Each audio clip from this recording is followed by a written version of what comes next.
अस्सलाम वालेकुम, नमस्कार, सत श्री अकाल एंड गुड इवनिंग। मैं हूं आरज़ू काज़मी और आप हमेशा की तरह से देख रहे हैं पॉइंट ऑफ व्यू। हमारे साथ हैं जी साजिद ताड़ साहब। बहुत शुक्रिया सर कि आज आप आए। My thank you pleasure. So Thank you. Much. My pleasure. Sir आज दो चीज़ों पे बात करेंगे हम, दोनों ही बहुत इंपॉर्टेंट है। एक तो अमेरिकन इलेक्शंस के बारे में आपने हमें डिटेल्स बतानी है या समझानी है कि क्या हो रहा है, और दूसरा ब्रिक्स जिसमें के पीएम मोदी भी गए हैं। देखिए, बल्कि आज मैं तीसरा भी जो पाकिस्तान के अंदर भी आपका जो डेमोक्रेटिक प्रोसेस है, जिसमें हम्म, आईनी आपकी जो तरमीम है उसको भी ऐड करेंगे। जो पहला टॉपिक है वो तो खैर इस पे जो हमने कहा था कि इस पे प्रोग्राम करेंगे अमेरिकन इलेक्शंस पे। अब सिर्फ 2 हफ्तों से तकरीबन ऑलमोस्ट 5 नवंबर को इलेक्शन होता है। और ये 5 नवंबर जो है डेट, ये बड़े अरसे से एक डिटरमेंट है कि इसको 4 साल के टर्म के बाद इलेक्शन इसी दिन होना होता है। अब उसमें मैं इसका थोड़ा सा पहले तो हिस्टोरिकल बैकग्राउंड बताऊंगा कि दुनिया के अंदर इलेक्शन क्या चीज है, डेमोक्रेसी क्या चीज है, पॉलिटिक्स ये कहां से सारी चीजें निकली हैं। और मैं हमेशा दो चीजें आपको बताता हूं कि लोगों ने मॉडर्न सिविलाइजेशन में इस वक्त, क्योंकि हम ज्यादातर जो एजुकेशन है इंग्लिश में, ग्रीस और रोम से हम लोग बहुत मुतासर हैं।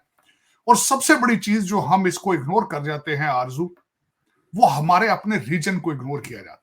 हमें हमेशा यही, जो सब कॉन्टिनेंट में रहने वाले लोग हैं उनको यही समझा जाता है कि हम लोग शायद सिविलाइजेशन से बहुत पीछे थे या पीछे हैं, लेकिन मैं इससे डिसएग्री करूंगा। मैंने जब इलेक्शन की हिस्ट्री के बारे में मैंने पढ़ने की कोशिश की, उससे पहले बल्कि बात करना चाहूंगा, इस वक्त हम ज्यादा किताबें पढ़ते हैं रोम और ग्रीस की, जो कि और सेनेट और इलेक्शन और सारा जो सिलसिला पढ़ने की कोशिश करते हैं। निकोलो निकोलो जो मैकियावेली थे, जिनको पावर पॉलिटिक्स का बहुत बड़ा एक नाम कहा जाता है, उनकी किताब द प्रिंस आई, जो कि जिसको समझा जाता था कि बहुत बड़ी किताब उन्होंने लिखी है। बड़े बड़े फिलासफी आए, कार्ल मार्क्स आया उस दौर के अंदर, लेनिन के बारे में, सोशलिज्म, जमहूरियत, फ्रेंच रेवोल्यूशन, ये सारी चीजें, मैग्ना कार्टा आया इंग्लैंड के अंदर, किंग जेम्स जो थे, ह्यूमन राइट्स के बारे में और सारा कुछ कहा जाता है। लेकिन अब मैं आपके बताने वालों को ये सारी चीजें आज एक ये बताना चाहूंगा कि 750 से 770 सीई के अंदर, मिड एवल पीरियड के अंदर, बंगाल में सबसे पहले इलेक्शन हो। फिर उसके बाद जो वहां पे केले के पत्तों के ऊपर वोटिंग करके, वोट लिख के, नाम लिख के, तो एक मड के एक जार के अंदर उसको डाला जाता था। और जो कबीले थे वो एक छोटे बच्चे को लाके, जितनी काउंसिल के अंदर सीटें होती थी उनको कहते थे उनमें से उतनी चीजें पिक कर लो। इलेक्शन ये चीज 750 और 770 सी के पास बंगाल के अंदर हुआ। उसके बाद चोलो कबाइल था, जिसका नाम चोलो कबाइल, 920 सी तमिलनाडु के अंदर, वो भी इलेक्शन करते रहे, वो भी इलेक्शन में हिस्सा लेते रहे, इलेक्शन अपना करते थे। और उस सिस्टम को कदू वाली सिस्टम है, वो उसका नाम ये था। उसके बाद ये स्पार्टा के अंदर 754 बीसी के अंदर जो ग्रीक थे, उन्होंने जाके जमहूरियत की बुनियादें वहां रखी स्पार्टा के अंदर। Primitive democracy, monarchy, tyranny, aristocracy, dictator, सारी चीजें उसके बाद आई। पोलिटा लफ्ज से पॉलिटिक्स निकला। लेकिन अब मैं आज आपको अमेरिका के पास लाना चाहता हूं। एक तो अमेरिका के अंदर जमहूरियत दूसरी दुनिया से डिफरेंट है। ज्यादा जो ममालिक हैं वहां पे, जहां जहां, और आपको ये भी देखने वालों को बताना चाहूंगा, अमेरिका भी एक ब्रिटिश कॉलोनी थी। कॉमन लॉज थे। मैं यहाँ लॉ स्कूल के अंदर गया, बल्कि मेरा जो मेजर था एलएलएम के अंदर, वो मेजर ही कंपैरेटिव स्टडीज था कि कॉमन लॉ के इस असरात अमेरिका के जुडिशरी के ऊपर क्या है। ये मेरे थीसिस पे इसी पे लिखा। तो उस पे हमारी जमहूरियत के साथ भी इसकी इकदार कदरें मिलती हैं। सब कॉन्टिनेंट के अंदर, इंडिया, पाकिस्तान, वहां पे जिस तरह की भी जमहूरियत है उसके ऊपर ब्रिटिश इन्फ्लुएंस होगा, है बल्कि। और दुनिया के अंदर दो किस्म की जमहूरियत जो है वो डेमोक्रेसी ज्यादा पॉपुलर है, 2 पार्टी और multi party system. India Pakistan में आपने देखा होगा बहुत ज्यादा पार्टियां मौजूद है। अमेरिका के अंदर 2 पार्टी सिस्टम है। कई ममालिक के अंदर इलेक्शन ऐसे होते हैं कि जब तक, जिस तरह श्रीलंका की मिसाल देना चाहूंगा, जब तक जो इलेक्शन जीतने वाला 51% वोट नहीं लेगा वो इलेक्शन नहीं जीतेगा। और दूसरा अगर देखा जाए, जो मेरी एक पर्सनल असेसमेंट ये है इंडिया और पाकिस्तान के हवाले से, और आपने देखा होगा कि मोदी जी जब तक मेजर मेजॉरिटी लाके एक पार्टी ने वहां पे हुकूमत नहीं की, इंडिया ने तरक्की नहीं की। जब एक मुख्तलिफ पार्टियों का एक मुरब्बा, जैसे मुरब्बा ही मैं कहूंगा उसको, कि एक जुलूस मिलके हुकूमत बनाता है, जिसको उर्दू में मखलूत ही कहा जाता है या कोलिशन गवर्नमेंट, वो बनाई जाती है, और हर सियासतदान अपनी अपनी सियासी वाबस्तगी, जो उसका रिलेशनशिप है अपनी पॉलिटिकल पार्टी के साथ, उसको जस्टिफाई करने के लिए जब दूसरी पार्टियों की हर बिल को रोकना वो अपनी इखलाकी और जमहूरी समझता है ड्यूटी, तो उसमें सफर कौन करता है? वोटर। सफर कौन करता है? कंट्री। तरक्की नहीं कर पाते। अब दूसरी उसकी मिसाल अमेरिका के अंदर है। आप देख लें कि अगर लोअर हाउस के अंदर रिपब्लिकन होंगे, सेनेट के अंदर डेमोक्रेट होंगे, और व्हाइट हाउस डेमोक्रेट पार्टी के पास होगा, कोई लेजिस्लेशन नहीं है। हाउस में से एक चीज पास होती है, उसको सेनेट में रोक लिया जाता है, वहां से पास हो जाती है, प्रेसिडेंट उस पर वीटो कर देता है। तो ये डेडलॉक्स हैं, these are the setbacks of democracy. लेकिन उसमें सफर कौन करते हैं? लोग, जो वोटर्स हैं, टैक्स पेयर्स, कंट्री सफर करते हैं। और आज अगर देखा जाए, ये दो पार्टी सिस्टम्स हैं, इनके बारे में बात, आज अगर देखा जाए तो जमहूरियत डिक्लाइन में है। ये मेरे अकेले का ये बयानिया नहीं है। इलान मस्क ने अमेरिका के अंदर भी यही कहा है कि authoritarianism is on the rise. इस वक्त उसकी मैं वजह ये बताना चाहूंगा कि अमेरिका के अंदर और दूसरे ममालिक के अंदर जमहूरियत जो है अमीर लोगों का क्लब है। गरीब आदमी, मैं छोटा सा, आपके पाकिस्तान के अंदर टांगे चलाने वाले टैक्सी ड्राइवर कितने आपके लेजिस्लेशन के मेंबर हैं? भारत के अंदर कितने रिक्शा ड्राइवर हैं जो लोकसभा के मेंबर हैं?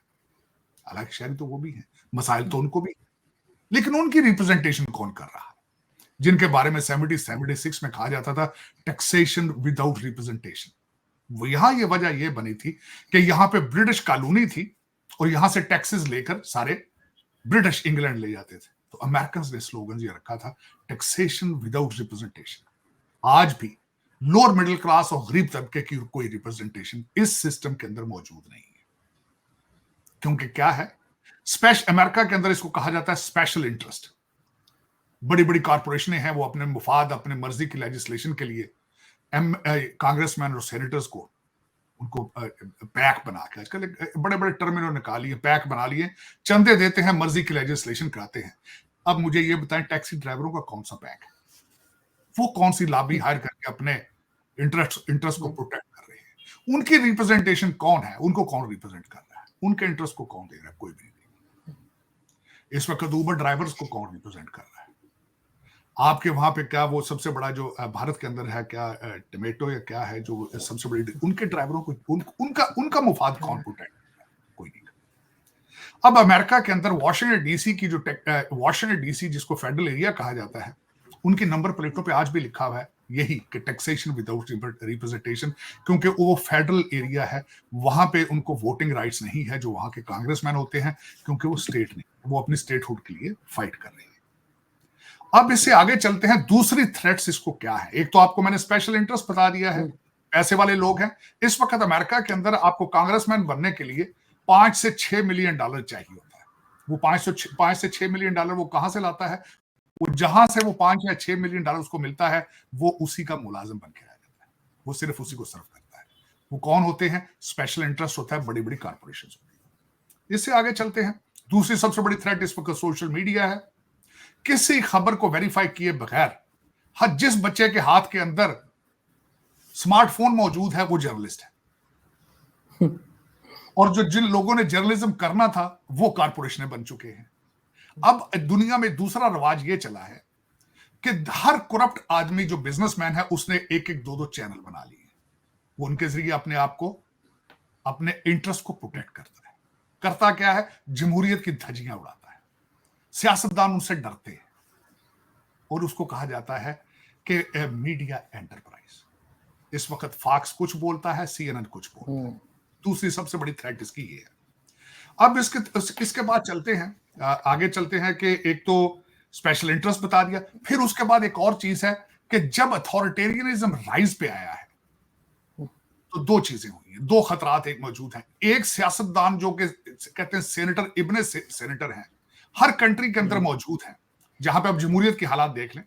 गांधी साहब हैं, उनका सिर्फ हमारे जो पप्पू बादशाह हैं उनके लास्ट नेम गांधी ना हो तो मैंने पहले कहा था शायद कहीं पकौड़े बेच रहे होते। उनका लास्ट नेम गांधी है, वो कैश करा रहे हैं। पाकिस्तान के अंदर भट्टो नाम है, वो कहते हैं हर घर में भट्टो, हर भट्टो आज भी जिंदा है। भुट्टो तो मरेगा ही नहीं, क्यों मरेगा, किस तरह मरेगा? बच्चे तो पैदा हो रहे हैं जिनके भट्टो नाम, हालांकि उनका नाम तो लास्ट नेम जरदारी है, लेकिन उन्होंने भट्टो साथ नाम रखा है क्योंकि वहां भी वो लेगेसी पॉलिटिक्स है। इसको मैं फ्रेंचाइज कह सकता हूं, ये सियासत नहीं। दूसरी तरफ शरीफ बरादरान है। अमेरिका के अंदर भी इसी तरह की चीजें हैं। बिल क्लिंटन है, हिलरी क्लिंटन है, आज भी सियासत में उनका हिस्सा है। जॉर्ज बुश फैमिली है, जॉर्ज बुश सीनियर है, जॉर्ज बुश जूनियर है, पीट बुश है, जेब बुश है, पता नहीं क्या क्या बुश है। तो ये तीसरी थ्रेट इसकी ये है कि लोग इसमें लेगेसी पॉलिटिक्स और लास्ट नेम को का फायदा उठाते हैं। कैनेडीज के हालात भी बिल्कुल अमेरिका के अंदर यही है। डेमोक्रेट पार्टी के अंदर कैनेडीज मर ही नहीं रहे। आज भी उनका कैनेडी एक प्रेसिडेंशियल कैंडिडेट था जिसने अगले दिन डोनाल्ड ट्रंप को इंडोर्स किया। तो तीसरी थ्रेट इसकी ये है कि जो बंदे लोग इसको सियासत की बजाय इसको फ्रेंचाइज बना लेते हैं कि हमारी खानदानी है, जारादारी है। इससे आगे चलते हैं। अब अमेरिका की सियासत आज कहां खड़ी? इस सारे प्रोसेस को, और जब सोशल मीडिया ने ग्रो किया, हर बच्चा इस वक्त आज अगर देखा जाए आरजू, तो अमेरिका के अंदर लोग बच्चे नहीं पाल रहे, यहाँ पे टिकटॉक, इंस्टाग्राम और यूट्यूब बच्चे पाल रहा है। हर बच्चे के हाथ के अंदर एक स्मार्टफोन मौजूद है, उसको अपने मां बाप का कुछ पता नहीं, वो दुनिया से बिल्कुल उसको कुछ पता नहीं आसपास क्या हो रहा है। एक एक कमरे में बैठ के बहन भाई एक दूसरे को टेक्सटिंग के जरिए मैसेज कम्युनिकेट करते हैं। बच्चा टेक्स्ट करके मां को बताता है कि मुझे भूख लग चुकी है, बच्चा टेक्स्ट करके मां को बताता है मुझे दूध दे दो। जब ये सर्कमस्टांसेस हो चुके हैं, मैं इसकी छोटी सी एक मिसाल अमेरिका की दूंगा। बात ये है, मैं जब भी ग्रोसरी लेने के लिए जाता हूं, जो कैशियर खड़े होते हैं वहां कोई भी नहीं जाता। जहां सेल्फ चेक इन है लोग सारे वहां जाते हैं, वो अब ह्यूमन इंटरेक्शन से डरते हैं। दूसरी बात एक बताना चाहूंगा, यहां पे अगले दिन एक मैंने रिसर्च पढ़ी है, जेन जी कौन है? जेन जी वो हैं जो इस वक्त 27 साल से छोटी उम्र के। वो उनके हालात ये हैं, वो अपनी गाड़ियों में रहना पसंद करते हैं, कारों में सोते हैं, वैनों में सोते हैं, या मां बाप की बेसमेंट में सोते हैं। अगले दिन उन्होंने कहा है कि हमारा जो पीक एक्टिविटी, जब हम एनर्जाइज होते हैं, वो कौन सा टाइम है? वो रात का टाइम, वो दिन का टाइम। वो कहते हैं हम रात को काम करना पसंद करते हैं। फिर उसके बाद वो कहते हैं कि हम काम अपनी टर्म्स पे करना चाहेंगे। वर्क फ्रॉम होम का एक बहाना यहां चला था, लेकिन अगले दिन अमेज़न से जेफ बेजो ने एक सख्त ऑर्डर दिया है। उन्होंने कहा जिसने अमेज़न में काम करना है उसे 5 दिन दफ्तर में आना होगा, अगर वो नहीं आएगा तो रिजाइन कर। अब इन्हीं लोगों का मैं माइंडसेट बताना चाहूंगा जो अमेरिका का फ्यूचर है। जेन जी ने डेमोक्रेसी को बिल्कुल अबैंडन कर दिया है। उनसे आज पूछा जाए कैमला हैरिस कौन है, उन्हें कोई पता नहीं। कई लोगों ने सर्वे किया है, कैमला हैरिस को सपोर्ट करते हैं जेन जी, लेकिन जब उनसे पूछा जाए कि तुम डोनाल्ड ट्रंप से नफरत क्यों करते हो, उन्हें कोई पता नहीं। उन्हें बताया जाए कि कैमला हैरिस की पिछले 4 साल की परफॉर्मेंस क्या है, कोई एक अकॉम्प्लिशमेंट बताएं, उन्हें कोई पता नहीं, क्योंकि उन्हें पाल रहा है सारी इंफॉर्मेशन इंस्टाग्राम, टिकटॉक से मिल रही है। अब उन्होंने जब जमहूरियत को अबैंडन कर दिया है, ये तीसरी सबसे बड़ी थ्रेट है कि नई जनरेशन का जमहूरियत के अंदर कोई इंटरेस्ट नहीं। उसका फायदा कौन उठा रहे हैं? 2 लोग यहां पे फायदा उठा रहे हैं, कारपोरेशनें बड़ी बड़ी और मिलिट्री इंडस्ट्रियल कॉम्प्लेक्स। अमेरिका के अंदर इस वक्त उनका जादू सर चढ़ के बोल रहा है। ये जो पिछली गवर्नमेंट थी, डोनाल्ड ट्रंप साहब आए, 4 साल कोई जंग नहीं छिड़ी, मिलिट्री इंडस्ट्रियल कॉम्प्लेक्स ने कोई पैसा नहीं बनाया। जो बाइडेन साहब आए, जो बाइडेन साहब तो खैर नहीं, यहां आपको समझना ये बहुत जरूरी है आपके लिए कि पिछले 2 सिस्टम जो है, आज भी अमेरिका को चलाने वाले बराक ओबामा है, आज भी वही चला रहे। और अगर इस दफा डोनाल्ड ट्रंप साहब इलेक्शन हार जाते हैं तो पहली दफा ये हिस्ट्री में बनेगा कि एक शख्स ने अमेरिका को 20 साल चलाया, क्योंकि अगले कमला हैरिस जीतेंगी, फिर 2 टर्म वो आएंगी 8 साल, और कैमला हैरिस जो है वो कुछ भी नहीं है इस पार्टी के अंदर, या कुछ भी करने के काबिल नहीं है जब तक उनके साथ ओबामा साहब की ब्लेसिंग ना हो। उसकी सबसे बड़ी बात यह है, एक हफ्ता पहले बाहर निकल के उन्होंने जाके अफ्रीकन अमेरिकन काले मर्दों के मिन्नतें की हैं कि खुदारा बाहर निकल के वोट डालो, कैमला हैरिस हार ना जाए। फिर तो ये हिस्ट्री बनेगी। और मैं जो मेरे जहन में ये बात बराक ओबामा साहब की कहां से आई थी, मिलिट्री इंडस्ट्रियल कॉम्प्लेक्स की तरफ से। टोनी बिल्किन कौन है? बोइंग के बोर्ड पर थे। बोइंग कौन है? मिलिट्री इंडस्ट्रियल कॉम्प्लेक्स का एक हिस्सा है। उसके बाद जैक सुल्लिवन कौन है? जूइश है वो भी ओबामा के हैंडपिक्ड है। तीसरे इस वक्त लॉयड ऑस्टिन है, जो कि हमारे डिफेंस सेक्रेटरी है। वो रेथियन, एक दूसरी मिलिट्री इंडस्ट्रियल कॉम्प्लेक्स की एक कंपनी है, उसके बोर्ड पर थे। अब इनका इंटरेस्ट क्या था कि दुनिया के अंदर जंगें छिड़ी जाए। जंगें छिड़ गई हैं। यूक्रेन को $295 बिलियन दिया गया। यहां पे अगले दिन, आज से 2 हफ्ते पहले, फ्लोरिडा और नॉर्थ कैरोलिना के अंदर एक बहुत बड़ा तूफान आया है और कैमला हैरिस ने ऐलान किया था कि $750 पर जो इफेक्टी है, विक्टिम है, उसको दिया जाएगा। $750 से 2 दिन नहीं गुजारा किया जा सकता। 2 दफा किसी बड़ी गाड़ी में पेट्रोल डलाएं तो $750। लोगों ने बहुत बड़ा एहतजाज किया। फिर दूसरा बयान उनका, फीमा हमारा यहाँ कहा जाता है, फेडरल इमरजेंसी मैनेजमेंट एडमिनिस्ट्रेशन, उन्होंने कहा कि अगर दूसरा तूफान आया, हमारे पास आपको देने के लिए पैसे नहीं। लोगों ने बहुत एहतजाज किया कि $295 बिलियन यूक्रेन जा सकता है। गाजा की जंग में इजराइल को बिलियन जा सकते हैं, अमेरिकन के लिए पैसे क्यों नहीं? लोग ये समझते हैं कि इन्होंने 21 मिलियन लोगों को लाकर एक प्लानिंग के जरिए ऐसी स्टेटों के अंदर एडजस्ट कर रहे हैं जिनको स्विंग स्टेट्स कहा जाता है। ठीक, वो भी बहुत बड़ी इन्वेस्टमेंट है। अल्टीमेटली ओबामा साहब के ख्वाब, जो बहुत उनके ख्वाब हैं, उस ख्वाब में एक ख्वाब ये भी है कि अमेरिका से रिपब्लिकन पार्टी को खत्म करके अमेरिका को 1 पार्टी रूल बना दिया जाए, चाइना स्टाइल से। उसमें उन्होंने 21 मिलियन लोगों को यहां बुलाया है, जिसमें 20,000 से ज्यादा लोग ऐसे हैं जिनके जहाज के टिकट भी अमेरिकन फेडरल गवर्नमेंट ने पे किया। इस वक्त ये इसके दफातर मौजूद है, आप गूगल करके इन चीजों को आप चेक कर सकते हैं। बिल्कुल। इस वक्त बॉर्डर पेट्रोल, हमारी जो कस्टम्स और बॉर्डर डिपार्टमेंट है, उन्होंने एक ऐप बना रखी है जो आप कई साउथ अमेरिकन कंट्रीज में जाके वहां डाउनलोड कर सकते हैं। अपॉइंटमेंट लेकर बॉर्डर पे आए, आपको बॉर्डर पे रिसीव किया जाएगा, वेलकम किया जाएगा। क्योंकि इनको अशद जरूरत है कि लोग आए और स्विंग स्टेट्स में एडजस्ट किया जाए, जिसकी सबसे बड़ी मिसाल पिछले दिनों डोनाल्ड ट्रंप साहब ने ओहायो में दी थी। स्प्रिंगफील्ड ओहायो है, अरोरा है एक जगह, कलोराडो में, जहां पे लोकल टाउन की आबादी 58,000 थी। 20,000 हेशियंस, अफ्रीकन लोगों को लेकर वहां पे सेटल किया गया, सिर्फ इस वजह से क्योंकि वो स्विंग स्टेट का हिस्सा। जमहूरियत के, ये मैं जमहूरियत, अमेरिका की जमहूरियत के बारे में हम बात कर रहे हैं। उससे आगे चलते हैं। इस वक्त 2 कैंडिडेट हैं, Kamala Harris and Donald Trump हैं। कैमला हैरिस के बारे में जो डोनाल्ड ट्रंप साहब मुसलसल उनके ऊपर जो अपनी तकरीरों में हमले करते हैं, वो हमले ये करते हैं, कहते हैं ये ब्लैक लाइव मैटर की फाउंडर हैं, ब्लैक लाइव मैटर को बड़ा सपोर्ट करती थी। यहाँ बिग फ्लॉयड, एक पुलिस वाले ने एक अफ्रीकन अमेरिकन को मारा था, वो मर गया था। उसके बाद जितने जुलूस निकाले, जितने लोगों को पकड़ा जाता था, कैमला हैरिस उनकी जमानतें कराती थी। बहुत बड़ा एक चीज, she is a far left socialist agenda. उनके साथ उनका जो वाइस प्रेसिडेंट के टिकट पर जो इस वक्त मिनेसोटा का गवर्नर है, उसके बारे में कहा जाता है कि वो चाइना मैन है, चाइना मैन। उसकी वजह ये है कि वो चाइना में जाके पढ़ाता रहा है, इतना सोशलिस्ट है।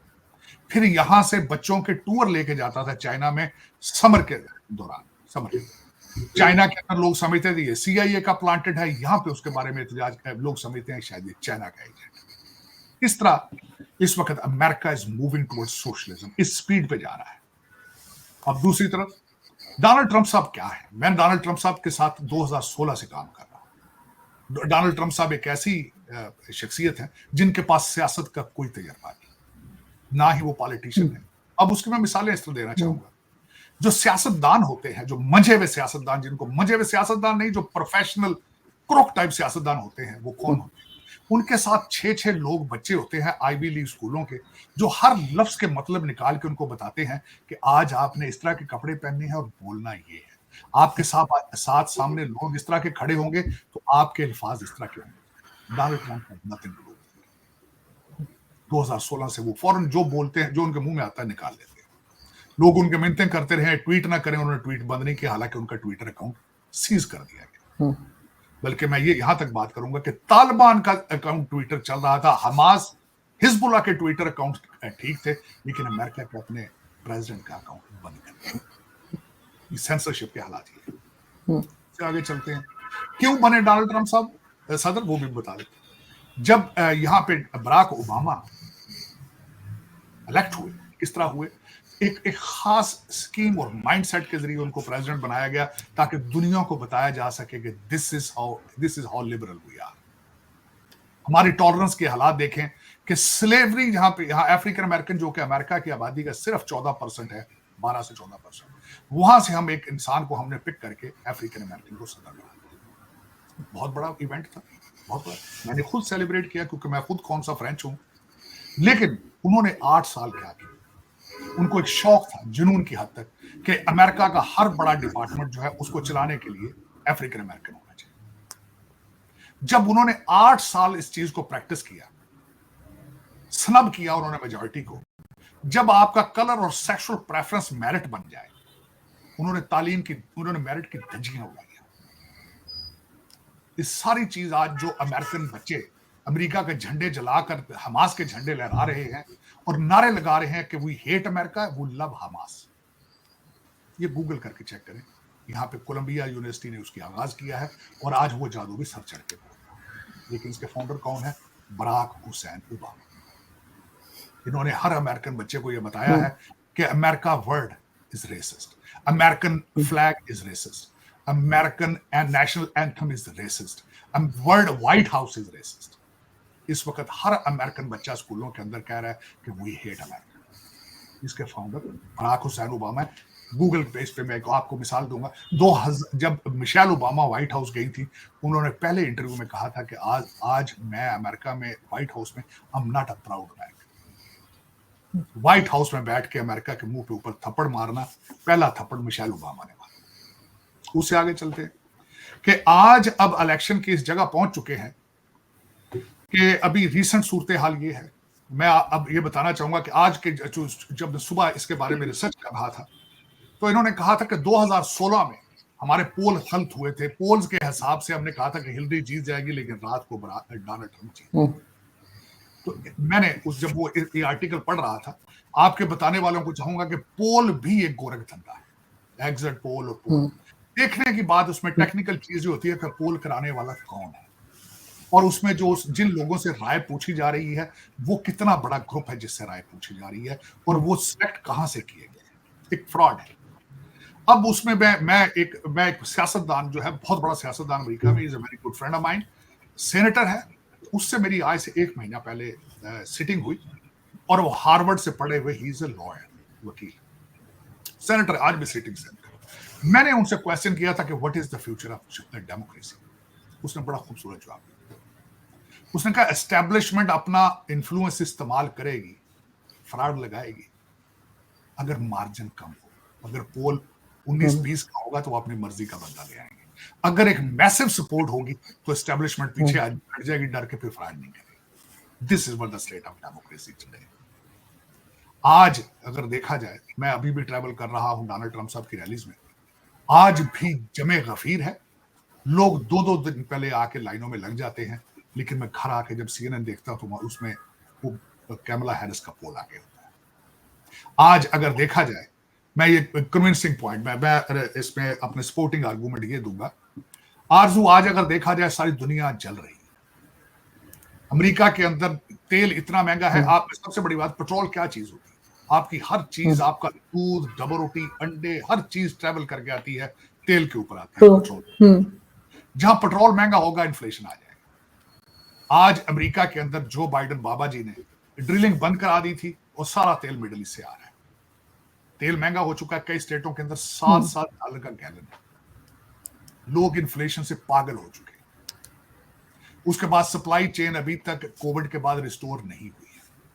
इन सर्कमस्टांसेस में 21 मिलियन लोगों को लाके यहां पे इन्होंने होटलों में ठहरा दिया, 5 स्टार होटल। $11,000 पर alien, illegal alien tax payers को कास्ट कर रहा है। वो 11 मिलियन आए हैं, एक तो क्राइम रेट बढ़ गया है, दूसरा उन्होंने जो जॉबें थी लोअर क्लास की, मिडिल क्लास की, सारी उन्होंने ले ली। उसके बाद दूसरा सबसे बड़ा इशू ये है कि यहाँ पे यही कैमला हैरिस डिफेंडिंग पुलिस की सबसे बड़ी फाउंडर यही, police demoralised, Pentagon demoralised after the fall of Kabul. अब जो पुलिस डिमोरलाइज है तो पुलिस को बुलाया जाए तो वो आती नहीं। अब पुलिस ना आए तो ऊपर से 21 मिलियन इलीगल क्रिमिनल को बुला लिया जाए, हर शहर गाजा का नक्शा पेश कर रहा है। इन सर्कमस्टांसेस में डेमोक्रेट किस तरह जीत पाएगा? मेरे समझ में मैं I will be very much concerned कि इन सर्कमस्टांसेस में अगर डेमोक्रेट जीतते हैं तो मैं इस पे फिर मुझे ईवीएम पे शक हो सकता है कि उनकी बैटरी क्या थी, जिस तरह अगले दिन किसी ने भारत के अंदर इलेक्शन में कहा है कि बैटरियां कमजोर थी तो जिससे हमारे कैंडिडेट, और उस पे हालांकि हालांकि इतनी बड़ी कंट्री अमेरिका, वहां तो हम जो आप बता रहे हैं हम सोच भी नहीं सकते थे कि वहां ऐसा कुछ होता होगा। नहीं, देखिए दो चीजें आरजू, इस वक्त इंफॉर्मेशन का दौर है, जब तक खबर बाहर नहीं निकलेगी तो पता क्या चलेगा। जिस तरह चाइनीज है, जिस तरीके से वो सेंसर अपना हर चीज करते हैं। दूसरा, आपके देखने वालों को ये बताऊंगा, आपके चैनल, आपके जो एशिया के स्पेशल चैनल्स हैं, आपका CNN भी एशिया का अलग वर्जन है। हमारी खबरें वहां आपके पास इस तरह नहीं जाती। आपका टाइम मैगजीन भी अलग खबरें देता है, आपके इकोनॉमिस्ट वाले भी अलग खबरें देते हैं अमेरिका के। मैं आज आपको दूसरी बात बता, आरजू, आप चाइना से खबरें बाहर नहीं आती, यहां से वहां नहीं जाती। आप सोच नहीं सकते कि चाइनीज सोसाइटी कितनी एडवांस हो चुकी है, लेकिन अमेरिका के अंदर अमेरिकनों को यही बताया जाता है कि वो भूख से मर रहे हैं, भूख से मर रहे हैं। 1,40,000 किलोमीटर का उनका नेटवर्क है रोड्स का, 1,70,000 किलोमीटर का उनका फास्ट ट्रेन का उनका ट्रैक है। अमेरिका के अंदर कितना है? मेरे ख्याल में 300 मील या 400 मील। तो ये दर हकीकत इंफॉर्मेशन का दौर है। जब इंफॉर्मेशन, मैं फर्स्ट हैंड चीजें बता रहा हूं, मैं वॉशिंगटन डीसी से 40 मील दूर अभी भी बैठा हूं। आई एम नॉट सिटिंग कि जहां पर दूसरा मेरा पैशन है, मेरा सब्जेक्ट मैटर है, क्योंकि आई एम अ लॉयर। और तीसरा, मैं थर्ड फोर्थ जनरेशन लॉयर हूं। मैं पॉलिटिकल साइंस सारी जिंदगी पढ़ी है मैंने। जमहूरियत मेरा सब्जेक्ट मैटर है, मेरा दुनिया के करंट अफेयर्स के बारे में, हिस्ट्री के बारे में, this is what I enjoy doing it. अब इसमें आखिरी चीज जो मैं कहना चाहूंगा, बिल्कुल किसी ने सही कहा था कि वोट डालने वाले से वोट गिनने वाला ज्यादा ताकतवर होता है। ये बिल्कुल ये चीज सामने आ रही है पूरी दुनिया के अंदर। मुझे लग रहा है कि जमहूरियत, क्योंकि हमने इसको रिफॉर्म नहीं किया। एक और सपोर्टिंग आर्गुमेंट ये दूंगा, दुनिया के अंदर जब भी कोई सिस्टम क्रिएट किया जाता है आरजू, जब तक उसको टाइम टू टाइम रिफॉर्म ना करें, वो क्रैक्स आ जाते हैं, वो खत्म हो जाता है। जमहूरियत के अंदर हमने रिफॉर्म नहीं किया, इस पे अंदर हमने इसको ठीक नहीं किया, और इसमें क्रैक्स आते जा रहे हैं। तभी authoritarianism is on the rise, establishment is getting strong, वो पावरफुल से पावरफुल होती जा रही है। इसका फायदा उठा रहे हैं सियासतदान और आपकी ब्यूरोक्रेसी, और वो लूट मार का काम है। Check and balance system, America की तरक्की का सबसे बड़ा secret check and balance system था। जो 3 बड़े अदारे थे, लेजिस्लेटिव, जुडिशरी और एग्जीक्यूटिव ब्रांच, एक दूसरे को चेक करते थे। वो the system is getting old और खराब हो चुका है। करप्शन सर चढ़ के बोल रही है, और democracy has become a rich mains club, plus they have a new partner now is establishment. सियासतदान जब 50 साल, जो बाइडन, बाबा बाइडन की बात करूंगा, जब वो 50 साल, 52 साल वॉशिंगटन डीसी में रहा है, he had become an employee of the Washington DC, जिसको डोनाल्ड ट्रम्प साहब कहते हैं swamp. It has become a non-functioning town. I will drain the swamp. लेकिन पिछले 4 साल वो आके अपने लोगों को अपॉइंट नहीं करा सके। पिछली दफा वो परफॉर्म नहीं कर पाए। अब भी मुझे ये शक है कि क्या वो आकर 4 साल अमेरिका को सेव कर पाएंगे? क्या उनको एस्टेब्लिशमेंट काम करने देगी? क्या मिलिट्री इंडस्ट्रियल कॉम्प्लेक्स जो है उनके सामने डोनाल्ड ट्रम्प साहब खड़े हो पाएंगे? एक मुश्किल सवाल है। क्या CNN एक बहुत बड़ा इंस्टीट्यूशन है, ये जो फेक न्यूज है, क्या इसका सामना कर पाएंगे? क्या उनके अपनी रिपब्लिकन पार्टी की सपोर्ट उनको हासिल होगी? क्या अमेरिकन बच्चे जो आज अमेरिका के झंडे जला रहे हैं, इनके दिलों से अमेरिका की नफरत को डोनाल्ड ट्रम्प साहब साफ कर पाएंगे? ये बहुत बड़ा सवाल है। अब दूसरी बात, आपके रीजन में जाते हैं, 2 छोटी छोटी खबरें कवर करते हैं, इससे ज्यादा कि हम हमारे देखने वाले दोस्त जो हैं वो बोर होके तो वो साथ गाने ना लगा लें, वो भी बड़ा जरूरी होता है कि ह्यूमन माइंड इससे ज्यादा बातें सुन भी नहीं पाता, उसके एनर्जी सेल्स भी खराब हो जाते हैं। अब जो 2 चीजें हैं इस वक्त, सबसे बड़ी बात है कि ब्रिक्स जो है वो उसकी मीटिंग शुरू हो चुकी है, मीटिंग्स जारी हैं। मैंने बल्कि मोदी साहब की जो वहां पे मीटिंग थी उसको बड़े गौर से देखा है, और टाइमिंग के बारे में बात करना चाहूंगा कि what a wonderful work doctor Jaishankar has done. वो वर्क क्या है कि ब्रिक्स में जाने से पहले उन्होंने, भारत ने और चाइना ने अपने बॉर्डर को रिजॉल्व कर लिया। 3800 किलोमीटर की जो बॉर्डर है उसको उन्होंने रिजॉल्व कर लिया। इसकी टाइमिंग बड़ी सेंसिटिव है। इसलिए सेंसिटिव है, एक क्वेश्चन आता है कि भारत को इसमें बॉर्डर के साथ इसको भारत को इसमें से क्या मिला है? भारत को क्या मिला है? ब्रिक्स में जाके प्रेसिडेंट शी से मोदी साहब मिलेंगे। और दूसरा, इस वक्त जो मेरे कैनेडियन पप्पू भाई हैं उनको जवाब दिया गया है, वेस्ट को जवाब दिया गया कि we have options, we have choices. को ये जवाब दिया, भारत का ये फायदा हुआ है। और चाइना का फायदा ये हुआ है कि वो यहां से एनर्जी बचा के ताइवान पे घेरा डालेंगे, जहां से फिर हमारे कैनेडियन पप्पू जी तंग हो जाएंगे। अमेरिकन बाबा जी तो वैसे ही परेशान है, लेकिन इनको भी मजा आ जाएगा कि भाई आप भारत को जो बार बार छेड़ते हो, उनके पास भी चॉइसेस मौजूद है। ये सबसे बड़ा इस वक्त ब्रिक्स का था। ब्रिक्स की अभी मीटिंग मोदी साहब की जो बड़ी जबरदस्त थी, जो मैंने उसमें से एक जोक पिक किया, अपने देखने वालों से शेयर करूंगा। रशियन जबान में पुतिन साहब बोल रहे थे, तो उन्होंने रशियन जबान में ये कहा है कि हमारी अंडरस्टैंडिंग इतनी डेवलप हो चुकी है, हमारे फॉरेन मिनिस्टर मुसलसल एक दूसरे को मिलते हैं, और मुझे लग रहा है कि मेरी बॉडी लैंग्वेज और जबान को मोदी साहब ट्रांसलेटर की मदद के बगैर नहीं समझ रहे हैं। तो उस कमरे के अंदर बड़े कहके चले हैं, और मैं this is how the body language. आपने मोदी साहब ने अपना ट्रेडिशनल जफरी डाली जाके, वो ट्रेडिशनली है जहाँ जाते हैं। ये उसकी अपडेट थी ब्रिक्स की। दूसरा, इसमें जो अब मैं बात करूंगा कि आपके हालात क्या है। आपके हालात ये हैं आरजू के, कहा आपने दो तकरीरें मैंने आपके लेजिस्लेशन की सुनी है, जो कॉन्स्टिट्यूशनल अमेंडमेंट आपने की है, उमर अयूब साहब की है, और दूसरी मैंने ख्वाजा आसिफ साहब की धुआंधार तकरीर सुनी। मुझे ख्वाजा आसिफ साहब की स्पीच बड़ी जबरदस्त लगी। उमर अयूब साहब ने मुसलसल हमले किए। दो फिक्रे, मैं ज्यादा टाइम नहीं लेना चाहूंगा, दो फिक्रे मैं उनके भूल नहीं पाया। एक, उन्होंने ये कहा था कि वक्त का पहिया जो है वो बड़ी तेजी से चल रहा है। मैं उसकी तेजी आपको बताना चाहूंगा कि वाकई वक्त का पहिया बड़ी तेजी से चल रहा है। और दूसरा, उन्होंने अब गिले किए, उन्होंने कहा जी मेरे फलाने एमएनए का घर तोड़ दिया गया, फलाने का पेट्रोल पंप बंद कर दिया गया, फलां का ये बिजनेस खत्म कर दिया गया। लेकिन और उन्होंने कहा कि कुछ एमएनए को चौथे फ्लोर असेंबली के अंदर उन्होंने बंद कर रखा। उन्होंने एक और बड़ा तारीखी फिक्रा, उन्होंने कहा एक पाव गोश्त के लिए आपने पूरी भैंस काट दी। बड़ा इतिहास किया। लेकिन जब साथ ही ख्वाजा साहब बोले तो उन सारे सवालों का जवाब आ गया। उन्होंने कहा कि आज भी अमेरिका और पाकिस्तान, अमेरिका में जाके जो इमरान खान के फिक्रे थे कि मैं नवाज शरीफ का एयर कंडीशन और टीवी बंद कर, बिल्कुल गूंज रहा है। उन्होंने कहा है कि भैया चीखें निकल रही हैं तुम्हारे, फलां कर दिया, फलां कर दिया। उन्होंने कहा इस हाल के अंदर नवाज शरीफ बैठा है जिसको अरेस्ट किया गया, उसका भाई भी जेल में था, उसका भतीजे 2 जेल में थे, उसकी बच्ची भी जेल में थी। उन्होंने कहा ख्वाजा साहब खुद जेल में था, हनीफ अब्बासी जेल में था, राना सनाउल्लाह जेल में था, मिफ्ता इस्माइल। तो वाकई भैया बहुत जल्द खुलेगा, बहुत जल्द खुलेगा। लेकिन इसमें सवाल एक है, आज कॉन्स्टिट्यूशन अमेंडमेंट हो गई, ठीक है, क्या पाकिस्तान इससे आगे चल पाएगा? इस वक्त 3 करोड़ बच्चा जो स्कूलों में नहीं जा रहा, कुछ नहीं। आप आगे इन 346 एमएनए आपके वहां बैठे थे, मेंबर ऑफ नेशनल असेंबली। काश उन्हें यह एहसास हो कि 3 करोड़ बच्चा स्कूल नहीं जा रहा, 4 करोड़ खैरात मांग रहे हैं पाकिस्तान के अंदर और पाकिस्तान से बाहर। उसके बाद एक आखिरी बात जो मैं करना चाहूंगा, मेरे एक प्रोग्राम मेरे ज़हन से गुजरा है, कल मैंने जब अखबार पढ़ रहा था पाकिस्तान के न्यूज़पेपर, आपकी पंजाब गवर्नमेंट ने एक प्रोग्राम बनाया, उसका नाम रखा है पंजाब की धी रानी, कि हर बच्ची का पंजाब में जिसकी शादी होगी उसको 1 लाख रुपया कैश दिया जाएगा, खाना और फर्नीचर के कपड़े दिए जाएंगे।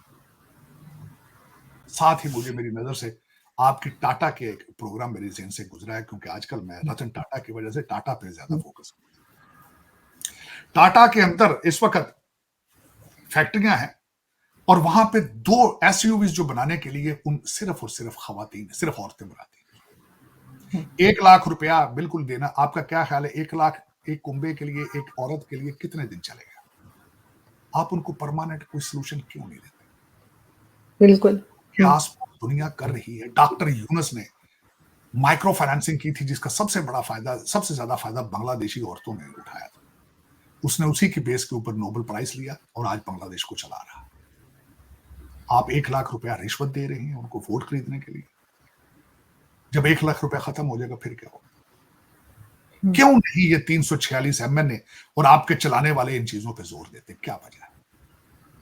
अपने बच्चे लंदन पढ़ाते हो, कौम के बच्चे गाना, और 1 लाख की क्या वैल्यू है आजकल के जमाने में? कुछ भी नहीं। कुछ भी नहीं वैल्यू। किसी रेस्टोरेंट अच्छे में खाना खाने जाए तो 30,000 रुपए बिल आ जाता है। हाँ, बिल्कुल। 2 दफा आप बड़ी गाड़ी का पेट्रोल डालें तो लाख रुपया खत्म हो जाता है। लेकिन उन औरतों को क्यों नहीं आगे लेके आया जाता? क्या वजह है? लेकिन चलें, इसके मैं समझता हूं कि आज हमारा अच्छा रहा प्रोग्राम और डेफिनेटली इसके बाद दोबारा अपडेट करेंगे। अभी 5 नवंबर है, मैं 5 नवंबर तक फिर मुसलसल आपको बताता रहूंगा। रिसेंटली 2 चीजें डोनाल्ड ट्रंप साहब ने की जो इस वक्त बहुत पॉपुलर है। डोनाल्ड ट्रंप साहब ने इस वीकेंड के ऊपर मैकडॉनल्ड पे काम किया है।